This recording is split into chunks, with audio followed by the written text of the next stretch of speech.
1 плюс 1. 2.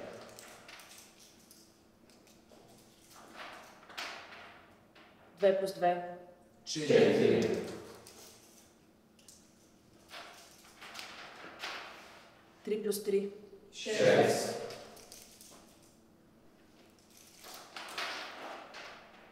4 плюс 4. 8.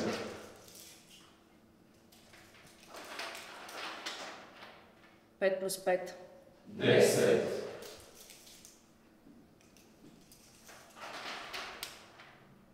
6 плюс 6. 12.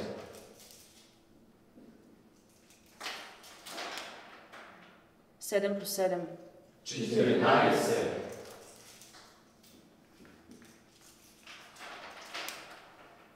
8 плюс 8. 16.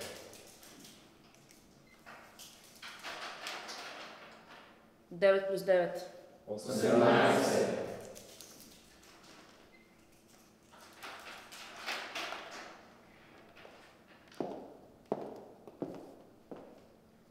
И сега за най-знаещите. 10 плюс 10.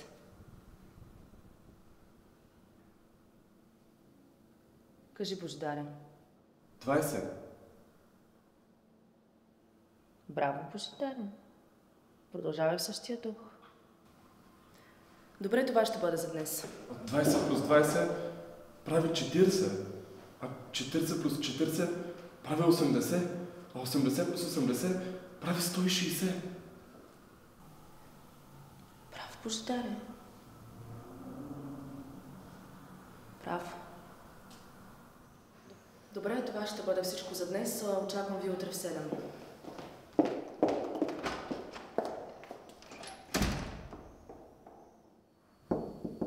Заповядайте, моля.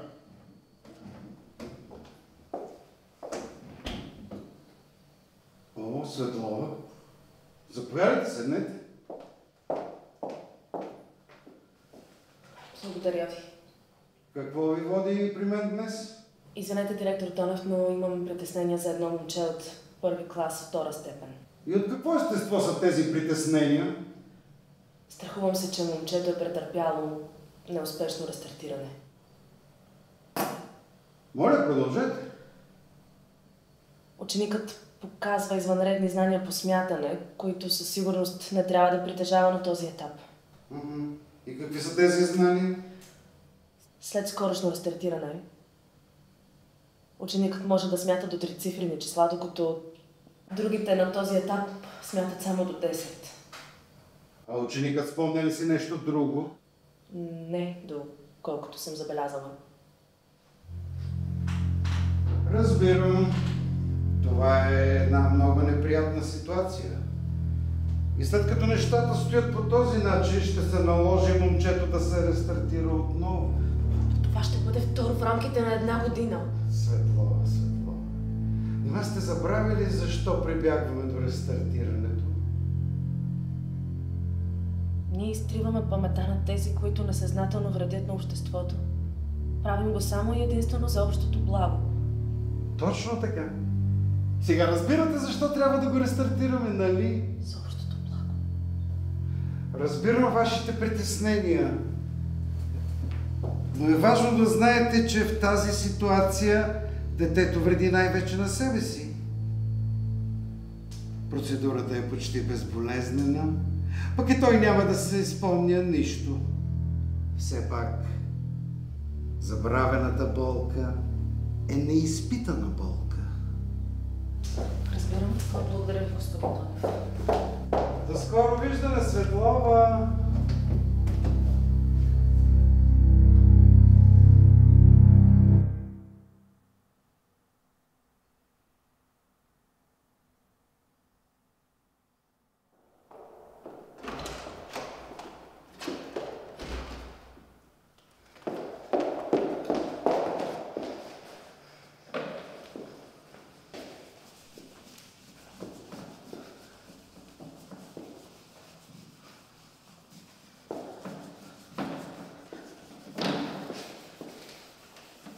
Госпожо, аз защо мога да смятам до толкова?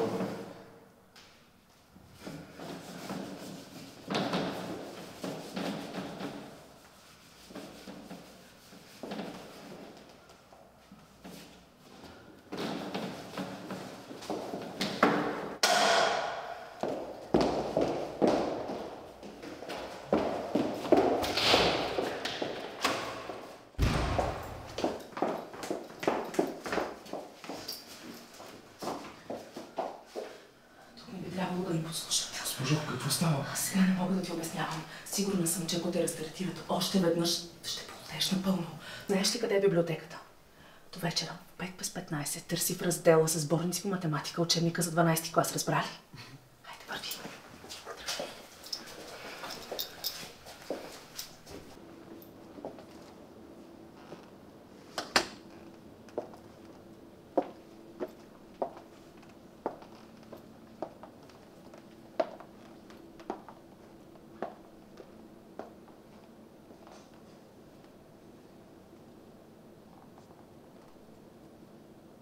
Следят ли те?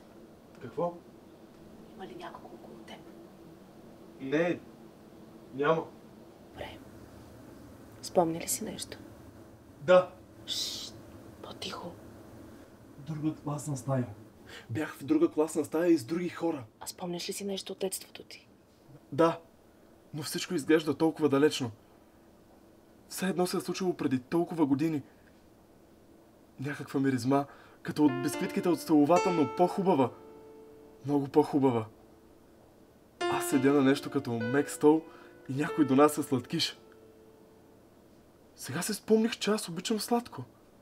Как мога да забравя, че обичам сладко? Продължи нататък, моля те. Човекът, който донася сладкиша, има дълга коса. Има хубав женски глас. Но не мога да си представя лицето му. Чувствам, че е много важен човек. Мама. Не мога да си спомня лицето на мама. Старе, гледни ме. Ти трябва да се измъкнеш от тук. Да се измъкна. Да, ти ще избягаш още тази вечер.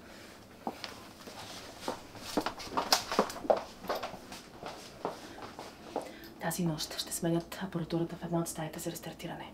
Служеният вход ще бъде отворен и това ще бъде шансът ти. Госпожо, нищо не разбирам. Знам, че си объркан, просто спомените ти се възвръщат постепенно.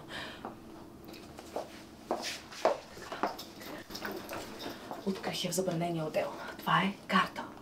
Виждаш ли тези линии? Това са улици. Ние се намираме ето тук. Когато излезеш, ще се намираш ето тук. После ще тръгнеш по тази линия. Къде ще отида? До карата.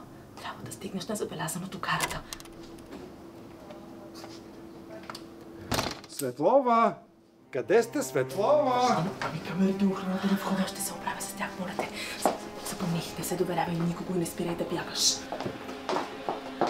Ах, Светлова, Светлова, къде ли не ви търсих? Тук съм, господин Тонев. Имам нужда от вашата помощ в моя кабинет. А за една малка справка става въпрос. Ще дойдете с мен, нали? Да, разбира се. Моля, след вас.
Спокойно, аз съм от добрите. Нямаш много избор, за това ми се довери. Йо.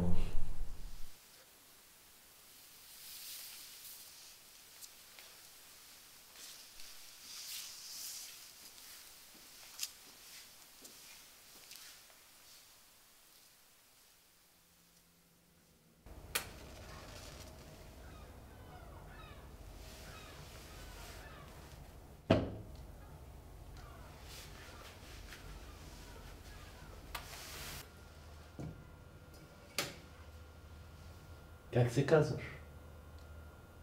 Божидар. А ти? За сега ще съм просто никой. Аз живея сам и бягам от кучетата. Предполагам, че ти си щастливецът, когото търся.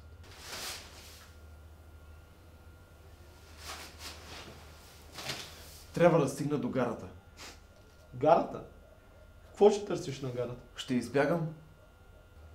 Бих те питал къде ще избягаш, ама предпочитам да не знам. Я по-добре ми разкажи как стигна до тук. Излязох през задния вход, докато натоварваха машини за рестартиране. Сам? Госпожата по математика ми помогна. И защо ти е да ти помага? Защото аз помня. Какво помниш? Още не всичко, но основното. Преди няколко месеца съм бил рестартиран, но е станала някаква грешка и сега бавно започвам да си спомням. Това е интересно. Всъщност, аз защо съм бил рестартиран? Не си спомняш за теста? Всеки един човек, когато завърши така нареченото възпиталище, трябва да премине този тест, който по странен начин решава дали ще ти изтрият паметта или не. И аз не съм преминал този тест. Очевидно. Но пък си преминал рестартирането.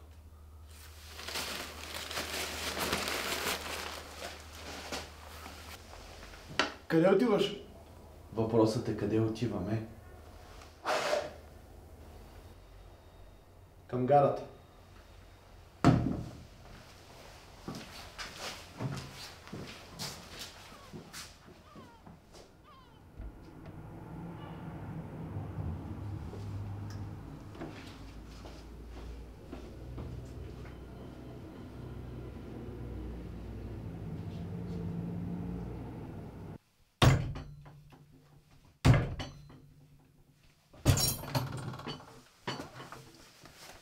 Добре дошъл в тунелите. Преди години е имало война и хората са заживели тук. Хубавото е, че след победата на сегашната власт, хората са били принудени да ги изоставят и забравят.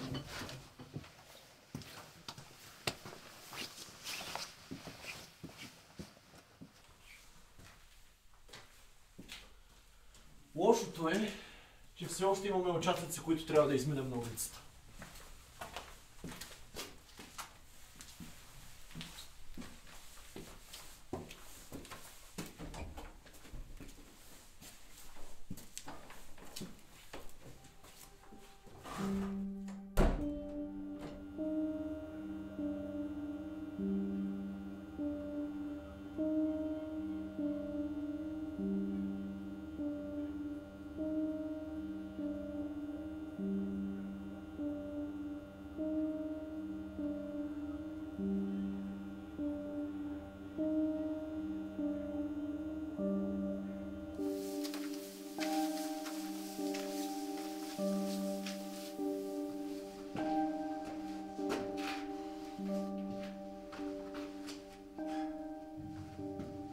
Ти бил ли се рестартиран? Първите ми спомени са от преди 4 години. Как успя да избягаш? Не знам, аз не съм била в възпиталище. Един ден просто се събудих на улицата и кучетата ме подгониха. А спомняш ли си нещо за майка си? Нищо. Ти? Не мога да си спомня как изглеждаше лицето й. Разкажи ми за нея. Косата й беше къдрава. Обичах да си играя с нея. Също така пееше много хубаво. Пееше ми преди да заспя или ми четеше приказки. Всичко наред ли е? Да.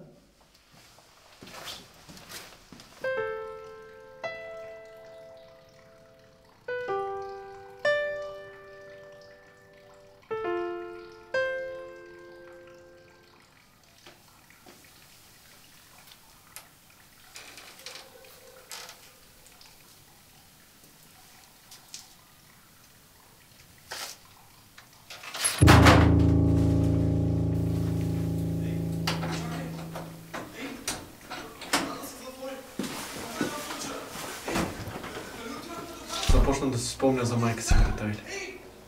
Много добре.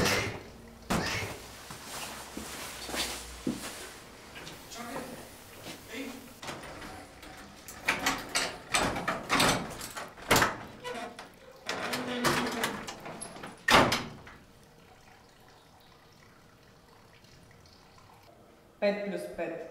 10.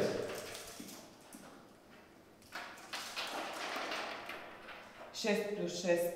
12. 7 плюс 7. 14. 8 плюс 8. 16. 9 плюс 9. 18.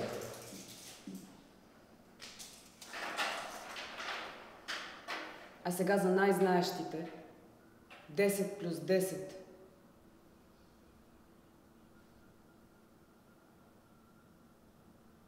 20.